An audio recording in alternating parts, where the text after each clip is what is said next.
Remember Me is a game set in a future where memories are sold and traded like commodities, and it's all controlled by one company and its product known as a sensor. You play as Nilin, a memory hunter whose memory has been wiped, and the game follows her adventures helping the rebel terrorists take down the morally dubious corporation, while trying to regain her stolen memories.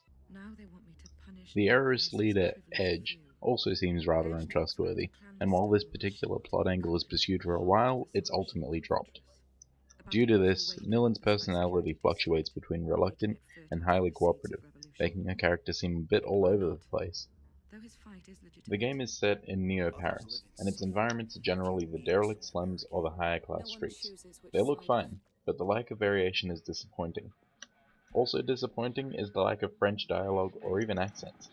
I mean, it's a game set in France. The great Olga Sedova siding with the terrorist revolution. Must be something in the water. Last time I took you in, you were young and quick on your feet. Some of the boss fights are visually interesting, but very few of the characters have memorable designs. Outside of Nilin, Kid Christmas here is the only one I could remember the look of. The music is great, and the techno beats and rhythms along with the remixed vocals get the adrenaline pumping during combat, while the constant synth sounds outside of combat keep you on your toes.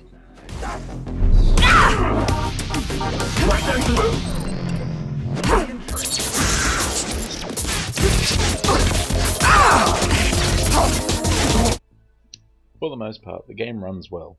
Textures load in properly and the frame rate is smooth, but the camera could be a bit finicky at times, and even ran in through the world at one stage.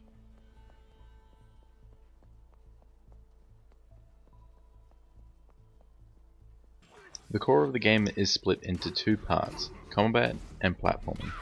The combat is fast and hectic, while keeping things relatively simple. Its focus is on performing combos while dodging your attackers, but I feel it would have benefited from a counter-attack button. As it stands, it feels like you're constantly dodgeballing away. I appreciate the different enemies that require you to mix up your approach, and the sections where I have to switch between multiple skills could get truly harrowing. The combat's real hook, however, is in its Combo Lab feature, where you can swap out attacks with different effects, such as healing and cooldown boosts.